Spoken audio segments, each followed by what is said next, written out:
Құрметті көрермен, Таңшолпан бағдарламасында қонақта Қазақстан Республикасының еңбек сіңірген қайраткері Мұхтар Әуезов атындағы Академиялық драма театрының актері Омар Қиқымов. Сәлеметсіздер ме? Саламатсыздар. Омар аға, таяуда жаңа жыл қарсаңында сіз Қазақстан Республикасының еңбек сіңірген қайраткері деген құрметті атаққа ие болдыңыз. Өзіңізді Қазақстан ұлттық арнасы Таңшолпан бағдарламасының атынан құттықтауға рұқсат етіңіз. Рахмет. Өнер адамдары көбінесе айтып жатады, атақ адамға дер кезінде берілу керек. Ол шығармашылықтың адамын ынталандырады, қандай да бір үлкен ізденістерге бастайды десе, енді бірі атақ деген бұл көрерменнің ықыласы мен ыстық қол шапалағы дейді. Сіз қай пікірмен келісесіз? Мен екінші пікірге қосыламын. Шынында да көрерменнің, халықтың, көпшіліктің ықыласынан артық ықылас, олардың бағасынан артық баға жоқ. Өйткені сіз халыққа қызмет ететін болғаннан кейін, сол халыққа, мысалы, жазушылардың да бағасын бір ғана сыншының көзқарасымен бағалап жатады. Оның оқырманы бар. Ал біздің жаңағы сыншымыз да, қазымыз да көрермен. Көпшілік халық. Олардың бағасынан артық, олардың алғысынан артық.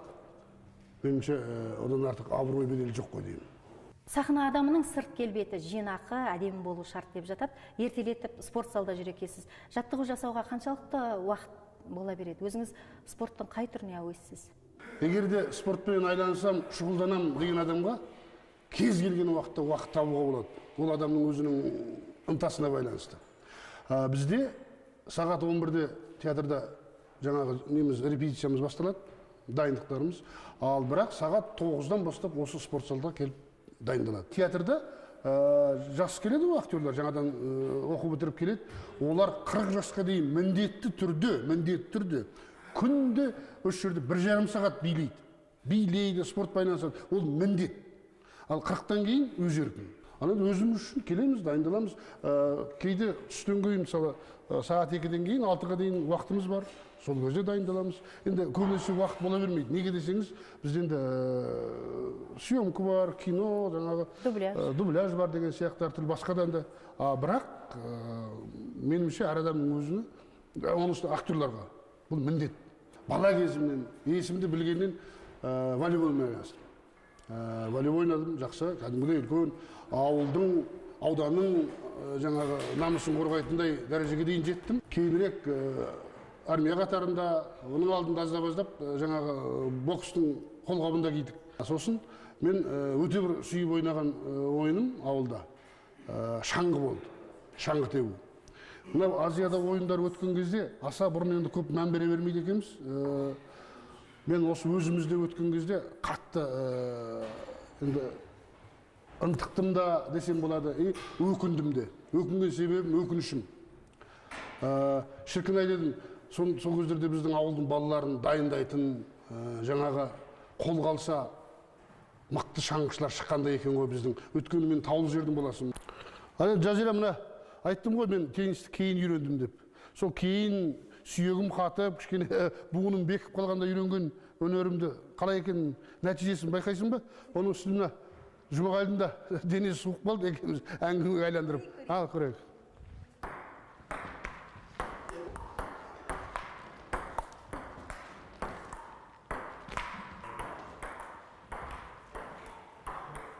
Театрда қызмет атқарып жүргеніңізге 30 жылдан асыпты. Осы уақыт ішінде жасаған образдарыңыздың барлығы көрерменнің көз алдында. Сонымен қатар аудармамен айналысасыз. Сіз аударған Гогольдің «Үйлену» қойылымы және түрік драматургы Түнжер Жүженоғлының «Көшкін» драмасы қазір табысты жүріп жатыр сіздердің театрларыңызда. Аудармаға келуге не себеп болды? Осында Қадыр Жетпісбаев деген ағамыз болған. Сол кісі бір нені, сен осы сен білесің деп, мен қырғызшаны жақсы білемін ғой, біз қырғыздармен араласып, өткеніміз қырғыз тілін жақсы білемін. Сол кісіге бір қырғыз несін аударғанмын. Қырғыздың драматургының пьесасын. Алғашқы аударма. Ең алғашқы. Соны аударып бердім. Сосын кейін бір нелер аудармалар жасап жүрдім. Бізде Қайрат Сүгірбеков деген білесіз бе? Режиссер болды. Сол жігіт осы Ромео и Джульеттаны сол бастаған. Соны кішкене көмектесіп деп сөйтіп көмектесіп жүрдім. Қайрат Байқұс соны жете алмады арманына. Сөйтіп жүргенде сонан Қайраттың жұмысын арға жалғастырсын деп режиссер Өзбекстаннан Алимжан Салимов деген режиссер келді. сонымен бастадық. Бізде бір аударма болса, мысалы Ромео Джульеттен бір рет Әбіш Кекілбаев аударды, бітті, сонымен қалады, Әлімжан. 14 вариантын тауыпты, 14 вариантын орысшаға аударылған Ромео Джульеттен. Сол 14 варианттың ішінен өзіне ұнағанын алып келді. Сол кісіге көмектесуге тура келді. Соны білетін Алма, біздің Какишева режиссер қойған. Соны біледі де, мына материалды, осы материалды. Негізінде сол біздің режиссерға әкеп бергенде жаңағы Әлімжан Салимов. Менде осындай бір материал бар, осыны Алма сен көр деп, сен материалды әкеп беріпті Алмаға. Бұл енді түрік тілінен орыс тіліне аударған ғой. Сөйтіп сонымен соны аудардым. Бұл енді сөзбе-сөз аударылмайды. Ойда аударылу керек. Мен аудармада аса ауытқып кетуге тағы болмайды. Енді аздап аударма болғаннан кейін өзің енді екінші автор сияқтысың, аздап енді жоқ жерін қосуға тура келеді. Сол көшкінде де біраз жерлер бар, өзімнің қосқандарым. Ол енді пьесада жоқ жерлері бар. Гогольді қоюға жаңағы менің Москваның режиссері келді. Бір айдан аса уақытта өте қиын болды. Гогольдің тілі, оның үстіне менің орысшамның өзі де шамалы, сонымен мойындау керек қой. Кейде бір күнде бір бетті толық аудара алмайтын күндер болды. Отырғанда жаңағында. Сөйтіп соны аударып шықтым. Өлең жазасыз. Сіздің топтамаларға енген өлеңдеріңізді оқып отырсақ, ерекше бір ешкімді қайталамайтын иірімдер бар. Болашақта өзіңіздің жеке кітабыңызды шығару ойыңызда бар ма? Мен енді ол салаға өзім ден қойып берілмегеннен кейін аса кітабым шықпай жүргеніне, немесе соған баспа бетін көрмей жүргеніме мен онша қынжылмаймын. Бар нәрсе, жазылған нәрсе жоғала қоймас. Түбі бір шығады. Түбі бір шығады. Әлгі алмас қос қап түбінде жатпайды дейді ғой. Сол сияқты онда бір іздеушісі сұраушысы олар шығар. Омар аға, бізге уақытыңызды бөліп сұхбат бергеніңізге алғыс айтамыз. Енді Таңшолпан бағдарламасының көрерменіне сіздің тілегіңіз. Таңертең күннің нұрынан әрбір адамзат та, жан жануар да, жәндік те үлкен жақсылық күтеді. Сол енді Таңшолпанда көріп отыратын көрермендерге, көпшілікке осы күн нұрынан қандай тілек, қандай ниет тілесе, соны Алла қабыл қылсын деймін. Құрметті көрермен, Таңшолпан бағдарламасында қонақта болған Қазақстан Республикасының еңбек сіңірген қайраткері, Мұхтар Әуезов атындағы Академиялық драма театрының актері Омар Қиқымов. Ұлттық арнамен бірге болыңыздар.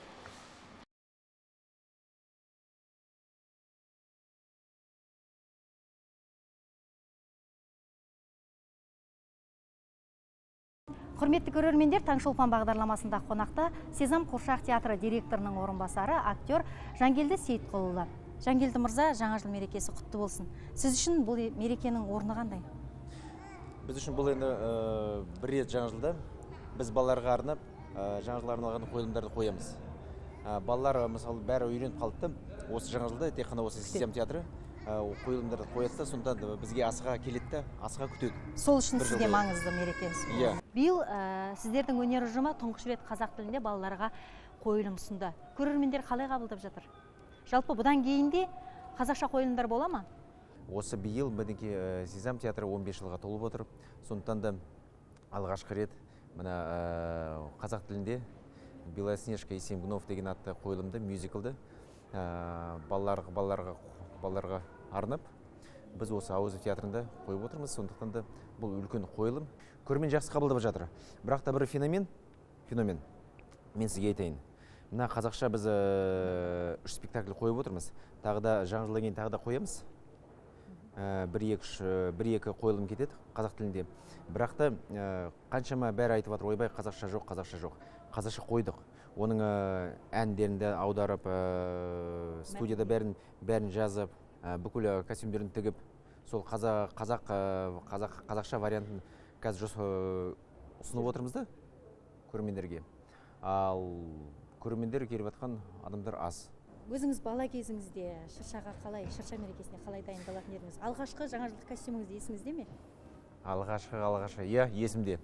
Бұл деген, ол костюм деген, ол киім менің ағам, мамамның інісі, батырдың кәдімгідей костюм. Сол ағам маған тік берген. кәдімгідей қолында қолы қарумен несімен сол кезде бүкіл жанындағы балалар таңғалатын мұғалімді ойбай қандай керемет костюм деп. Сол енді біз бәріміз мысалы сол шыршаның арқасында өстік. Жаңа жыл дегеннен кейін бұл енді жаңа жылға дайындық. Міндетті түрде шырша елестейді көз алдымызға дейсіз. Шырша, костюм, ол бәрібір қалады. Ол бәрібір меніңше ол керек нәрсе. Сіз қызметіңізді осы Сезам театрында актерлықтан бастадыңыз. Қазір директордың орынбасарысыз. Әлі де қойылымдарға қатысып тұрасыз ба актер ретінде? Әрине қатысып тұрамыз, өйткені бірінші менің мамандығым ол актер шеберлігін бітіргендіктен, сондықтан біз қатысып тұрамыз. Енді биыл осы қойылымға мен қатысқан жоқпын, бірақ та 8 жыл бұрын осы қойылымға мен бірінші рет қатысқам. Мынау қазір ең басты кейіпкердің рөлін мен атқарған болатынмын.